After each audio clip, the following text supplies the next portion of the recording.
journaliste. Bonjour. Dépêche Midi. Dis-moi, on imagine forcément que c'était une grande joie de sa vie, mais aussi surtout un énorme soulagement. Oui, ça a été une énorme joie, comme vous l'avez dit. On a fêté ça comme il se donne dans le vestiaire. Et un soulagement, effectivement, parce que voilà, c'était une victoire tant attendue par nous et par le club. Ça y est, la saison est enfin lancée. On peut dire qu'elle est enfin lancée, oui.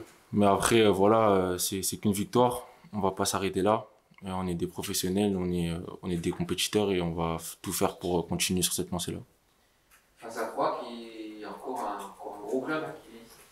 Oui, Troyes qui est, on va dire, un habitué de la Ligue 2, qui sait comment gérer ce genre de match, qui va être un match engagé et on va tout faire pour voilà, mettre les ingrédients qu'il faut pour gagner.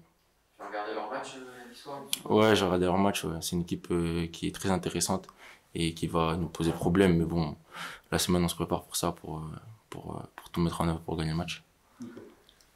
Bonjour, Nicolas Stival de la Minute. Bonjour. On fait ça, on donne ça aux petits jeunes qui arrivent, leur demander un petit peu leur parcours. Je crois que tu as commencé 2 ans à porter, puis après quelques minutes assez tôt, non? C'est ça, j'ai fait U6, U7 à l'AS Porté. Et après, j'ai fait des détections qui m'ont permis de rentrer par la suite au Tsubou Club à l'âge de 8 ans. Et depuis, je suis toujours au club, ça fait 10 ans cette année.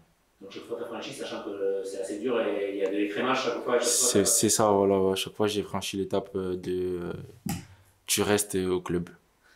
Toujours attaquant? Toujours attaquant. J'ai commencé, quand j'étais petit, j'ai commencé sur le côté.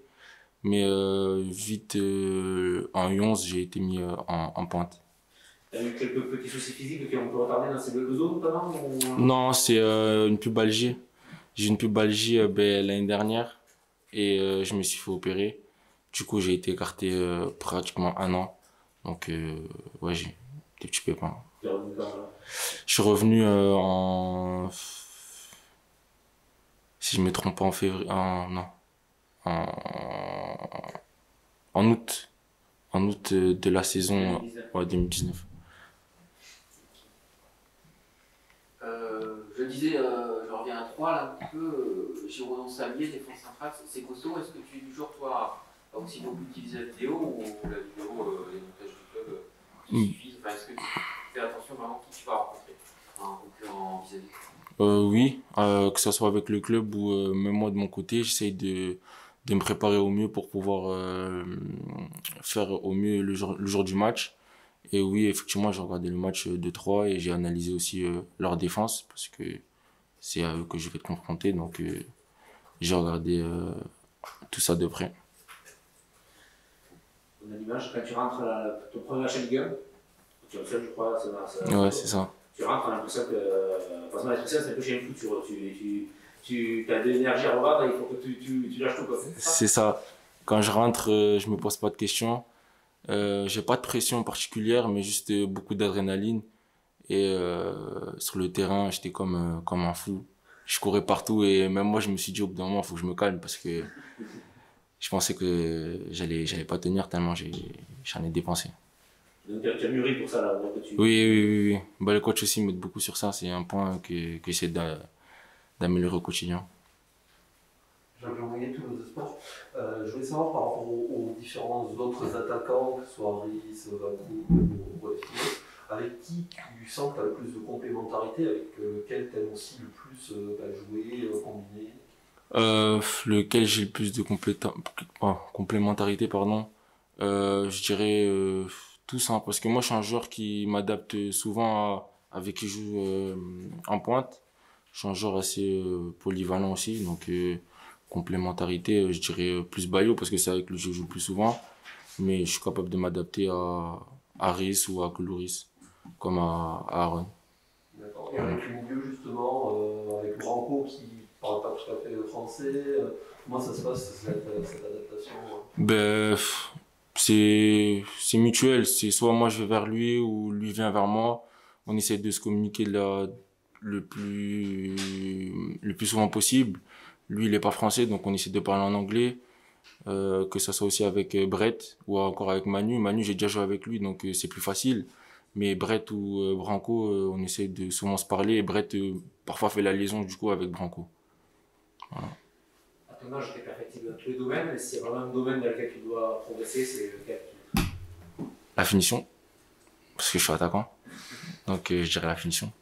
Tu tiens tes comptes, c'est-à-dire quand tu étais un jeune, par exemple, tu as un carnet, je sais pas, ou à la BDR un petit peu, où tu notes le nombre de buts que tu as marqué. Oui, c'est ça. Tu sais que tu as marqué un jeune. En jeune, quand la saison. Je sais qu'il y a des saisons où tu as vraiment beaucoup marqué. La saison U17, oui, j'ai fait 21 buts, 15 passes décisives. C'est ça qui est aussi, les buts c'est bien, mais c'est les passes décisives qui bah sont oui. c'est combiné qui est. C'est ça, quand je dis que je suis un joueur, un attaquant polyvalent, je sais que je peux marquer des buts, mais aussi faire des passes décisives. Et c'est important aussi pour un attaquant, je pense. Tu as un côté leader aussi, tu as un côté leader, c'est-à-dire le cri de guerre, tout ça, chez les jeunes, c'est ça. Ouais, ça m'a toujours tenu à cœur de faire ça durant, que ça soit de U8 jusqu'à maintenant.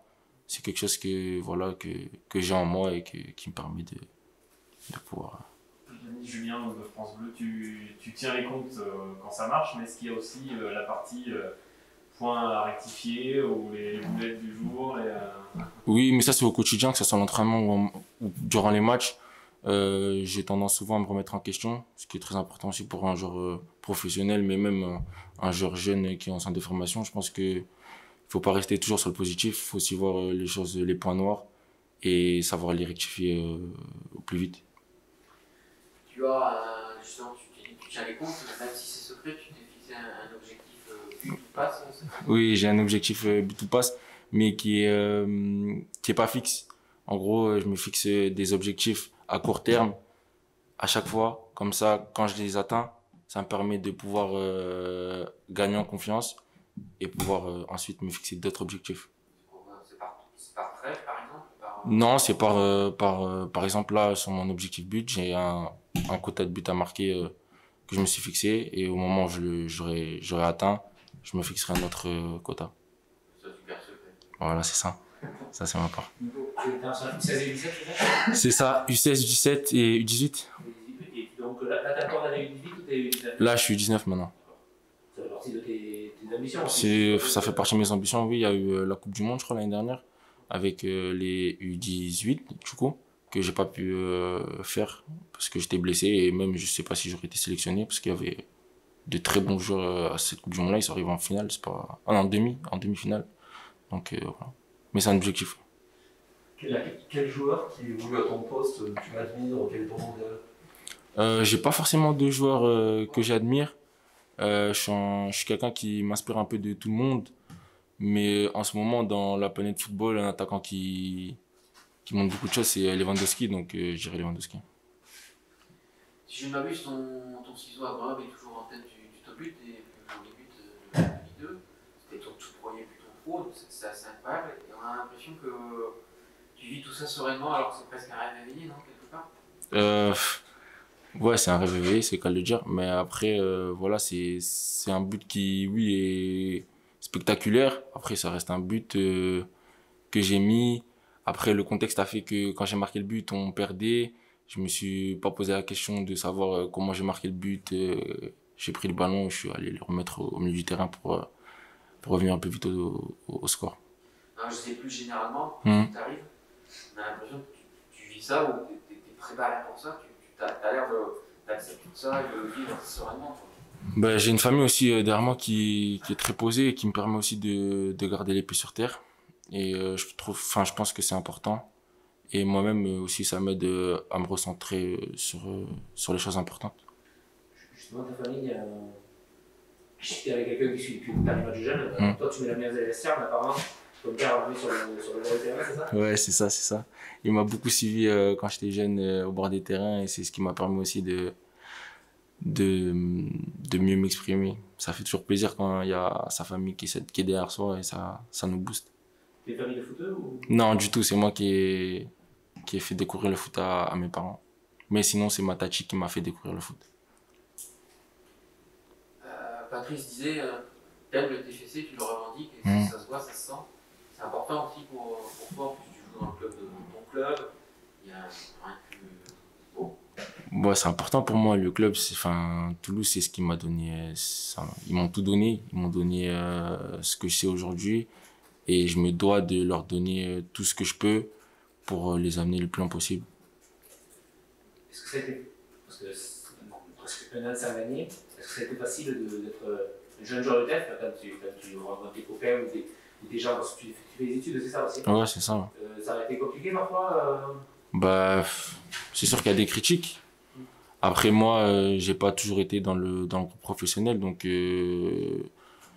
j'avais pas forcément d'explication à ce qui se passait sur le moment. Après, une fois que je suis rentré dans le groupe professionnel, oui, c'était quelque chose d'assez difficile à gérer, parce qu'on a beaucoup de sollicitations, de personnes qui attendent beaucoup de nous. Mais faut pas trop rester sur ça et faut rester focus sur l'objectif. Les études, je t'en dis où, parce que concilier les deux, c'est compliqué. C'est très dur, je vous avoue que c'est très dur. Pour l'instant, là, je suis en UTGA à Paul Sabatier, mais je vous avoue que c'est très dur et on s'accroche comme on peut. T'as un rythme, tu essaies d'imposer un rythme, parce qu'il y a quand même du côté footballeur professionnel, tu as quand même s'il faut que tu fasses la sieste, t'as quand même tout ça. C'est ça. On cherche justement à trouver le minimum de temps qu'on peut pour se consacrer aux études, mais c'est difficile entre exactement la sieste, les entraînements, c'est compliqué. Ok pour vous messieurs. Merci. C'est bon. Merci à vous.